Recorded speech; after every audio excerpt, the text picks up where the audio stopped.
laughing as she pulled cross-eyed faces, imitating Hugo squinting. I charged towards her, like a bull, before both of us went into the mud. We wrestled and fought to lots of cheering until I heard my dress rip and felt a hand trying to pull me up.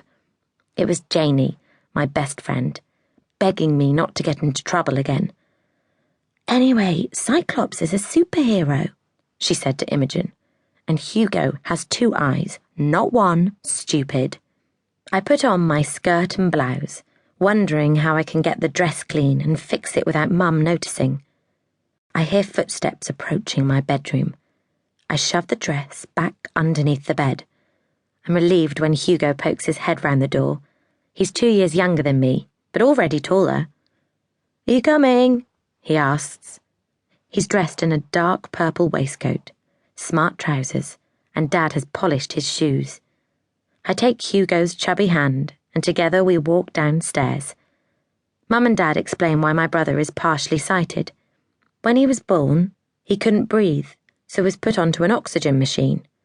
The doctor said the rods and cones in his eyes were killed at birth. "Cones?" I'd said to Dad. All I could see was Mr. Whippy ice cream with chocolate flakes. Dad tried to explain.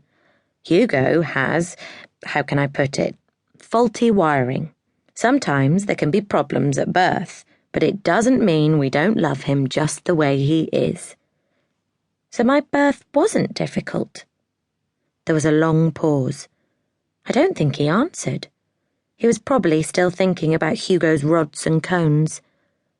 As Hugo and I almost reach the bottom of the stairs, "No more steps," I say, with 1 to go. He steps forward and I grab him before he can fall. "Not funny, Polly." But we both giggle because Christmas Day and opening presents is only 1 day away now.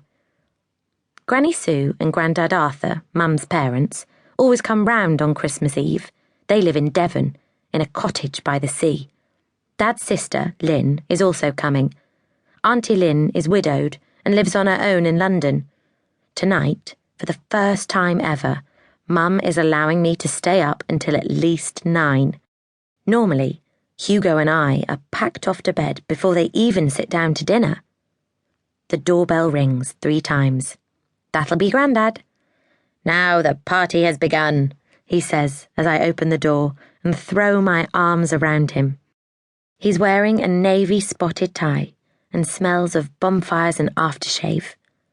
Granny Sue pushes past us in a long, stylish coat, scarlet lipstick and high heels, carrying a plate of food. Granny Sue used to be blonde and glamorous. I've seen pictures of her when she was young. Dad says she is still good-looking. She used to be a professional cook. Granny Sue's hands are famous because she's been on adverts carving turkey. Dad says they were a handsome couple in their day, Grandad Arthur and Granny Sue. People wanted to be like them. Hugo and I follow Grandad into the sitting room, eyeing the bulging bag that clinks by his side. Grandad remarks on the twinkling lights in our Christmas tree, and all those presents stacked in piles underneath it. "All for me," he beams at us, before slipping off his coat and telling us nothing beats a real log fire. I watch as he sits down and takes a couple of bottles out of his bag.